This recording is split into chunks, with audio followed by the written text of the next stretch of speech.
আসসালামু আলাইকুম everyone, welcome to SR Rafi blogs. আশা করি সবাই ভালো আছেন, কিন্তু আমি ভালো নাই। কারণ আমি খুব বড় একটা ঝামেলার মধ্যে আছি, মানে খুব একটা ভালো ধরনের একটা সমস্যার মধ্যে আছি। এখন সমস্যাটা হচ্ছে, যখন অফিসে থাকি তখন বাসায় আসতে মন চায়, যখন বাসায় থাকি তখন অফিসে যাইতে মন চায়। মানে আমার বাসায়ও ভালো লাগে না, আমার অফিসেও ভালো লাগে না। কি করলে ভাল লাগবে? খাইলেও ভাল লাগে না, না খাইলেও ভাল লাগে না, ঘুমাইলেও ভাল লাগে না, না ঘুমাইলেও ভাল লাগে না। আমার মনে হয় একটু সাজেক কক্সবাজার ঘুরতে যেতে পারলে ভাল লাগতো। আচ্ছা, যাই হোক, কাজের কথায় আসি। আমার ভাষ্য মতে ফোর বি গরিবের জন্য না, ফোর বি হলো বড় লোকের বাইক। এখন বলতে পারেন যে ভাই, ফোর বির দাম তো 2,10,000 টাকা, 2 লাখ টাকা। ইউজড ফোর বি 1,30,000, 1,20,000, 1,50,000 হলেও পাওয়া যায়। তাহলে ফোর বি বড় লোকের বাইক কেমনে হয়? ঠিক আছে ভাই, ফোর বির দাম কম, ফোর বি কম দামে পাওয়া যায়, ফোর বির লুকিং, টান, ওভারঅল সব কিছুর দিক থেকে এই বাজেটের মধ্যে বেস্ট। কিন্তু কেন ফোর বি গরিবের বাইক না বড় লোকের বাইক বলছি, চলেন সেটা এক্সপ্লেন করি। আমি এই বাইকটা রাইড করতেছি অলমোস্ট 2.5 বছর। এই 2.5 বছরে যা যা লাগে একটা বাইকের জন্য, মানে টুকিটাকি সমস্যা তো হয়ই। অনেক আগে আমি অ্যাক্সিডেন্ট করছি একবার, মোটামুটি একটু ভালো ধরনের অ্যাক্সিডেন্ট করছি। তো তখন বাইকের বেশ কিছু পার্টস লাগছে, বা এই 2.5 বছরের মধ্যে টুকিটাকি অনেক কিছুই চেঞ্জ করা লাগছে। তো চেঞ্জ তো করা লাগবে, স্বাভাবিক। তো এই 2.5 বছরের মধ্যে আমি কখনো কোনো পার্টস, মানে ঘষা দিয়া মাজা দিয়া আমি আবার লাগাই নাই। এমন একটা পার্টস বা কোনো একটা যা কিছু একটা সমস্যা হয়েছে, ওইটা একটু ঘষা মাজা কাজ করায়া ওটাকে আবার লাগানো, এই কাজটা আমি কখনো করি নাই। এই 2.5 বছরে আমি যাই লাগাইছি প্রত্যেকটা জিনিসই নতুন লাগাইছি, এবং কোনো জিনিস আমি 2 নাম্বার কোনো জিনিস লাগাই নাই। আমি যা লাগাইছি সব সার্ভিস সেন্টার থেকে নিয়ে দেন হচ্ছে আমি লাগাইছি। অর্থাৎ আমার বাইকে কিন্তু কোনো প্রবলেম হওয়ার কথাই না। তো ওই যে কিছুদিন আগে যখন আমার বাইকের ফুয়েল শেষ হয়ে গেছে, তখন আমি 500 টাকার তেল ভরছিলাম, সেখানে তেল পাইছিলাম 3.9 লিটার। তখন আমি একটু চিন্তা ভাবনা করলাম যে এই 2.5 বছরে তো কখনো বাইকের মাইলেজ চেক করি নাই, এবার একটু বাইকের মাইলেজ চেক করা যাক। 2.5 বছরে যে তেল লাগছে, তেল ভরছি, বা আমার ইন্টেনশনটা এভাবেই কাজ করে। আমার চিন্তা ভাবনা এমনই ছিল যে বাইকের মাইলেজ চেক করার কি আছে ভাই, আমার বাইক চালাচ্ছি, তেল লাগবে তেল ভরবো। আমি বাইক চালাচ্ছি বলেই তো তেল শেষ হচ্ছে।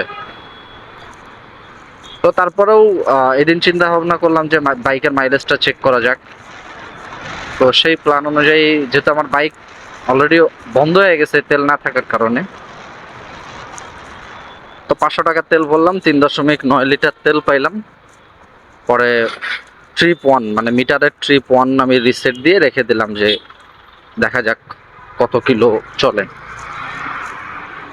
তো এইভাবে একদিন চালাইলাম, 2 দিন, হ্যাঁ 2 দিন চালাইলাম। 2 দিন চালানোর পরে দ্বিতীয় দিন রাতের বেলা, ওই দিন বুধবার ছিল, আমার অফিস বন্ধ।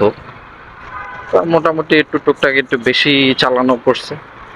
তো বাইক চালায় আমি বাসার সামনে গিয়ে চিন্তা ভাবনা করতেছি যে আমি তো মাইলেজ চেক করতেছি, আমার বাইকে তো অলরেডি মিটারে লাল দাগ উঠে রয়েছে।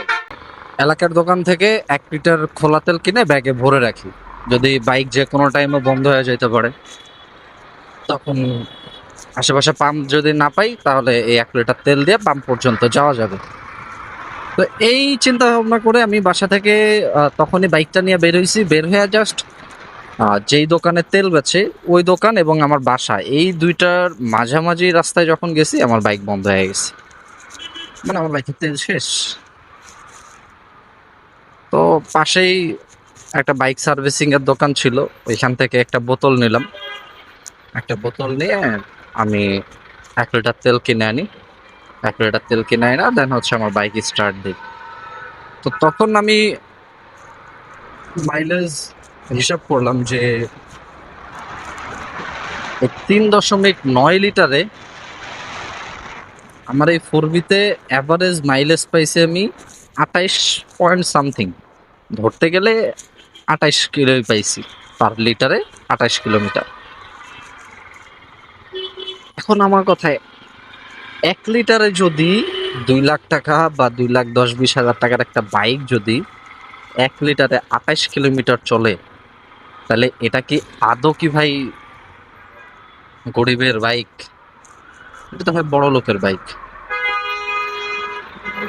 2 লাখ টাকা 2.5 লাখ টাকার মধ্যে অন্য অন্য যেসব বাইকগুলো আছে এইগুলোর এক একটার মাইলেজ মিনিমাম 32, কোনো বাইক তো 35, যেমন পালসার আছে আর অন্যান্য বাইক আছে 35, 38ও দেয়। সেখানে 4B দেয় হচ্ছে মাত্র 28 আমার বাইকে।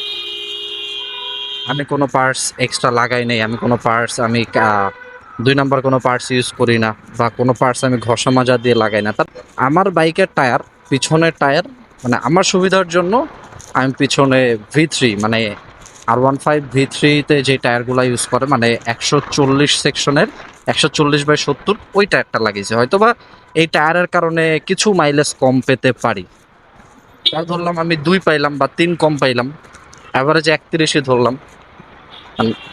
4B বাইক আসলে কাদের জন্য ভাই? 4B বাইক হচ্ছে যার বাপের অনেক টাকা, যে চাইলেই টাঙ্কি টাঙ্কি তেল ভরতে পারবে, তার লিটারে 10-15 মাইলেজ পাইলেও কোনো সমস্যা নাই। 4B হচ্ছে তার জন্য। যে ভাই মাসে 80-90 হাজার টাকা বেতনে চাকরি করে, যার কাছে এমন 2-4-500-1,000 টাকা কোনো ব্যাপারই না, 4B হচ্ছে তার জন্য। আমার জন্য, আপনার জন্য, যে বাপের পকেট থেকে টাকা নিয়ে বাইকে তেল ভরা ঘুরেন, তার জন্য ভাই 4B না। আমার মতো ছোটখাটো যারা চাকরিজীবী আছে, যারা 20-25 হাজার টাকা বেতন পান, 4B তাদের জন্য না ভাই। এই জন্যই আমি বলছিলাম যে 4B বড় লোকের বাইক। তো যাই হোক, এই পর্যন্তই ছিল। আশা করি ভিডিওটা সবার ভালো লাগছে। যদি ভিডিওটা ভালো লাগে থাকে তাহলে ইউটিউব চ্যানেলটি অবশ্যই সাবস্ক্রাইব করে দিবেন। যারা ফেসবুক থেকে দেখতেছেন, ফেসবুক পেজটি ফলো দিয়ে দিবেন, এবং এই ভিডিওতে একটি লাইক ও একটি শেয়ার দিতে কিন্তু ভুলবেন না। দেখা হচ্ছে নতুন আরও একটা ভিডিওতে। ততক্ষণ পর্যন্ত ভালো থাকবেন, সুস্থ থাকবেন। আল্লাহ হাফেজ, আসসালামু আলাইকুম।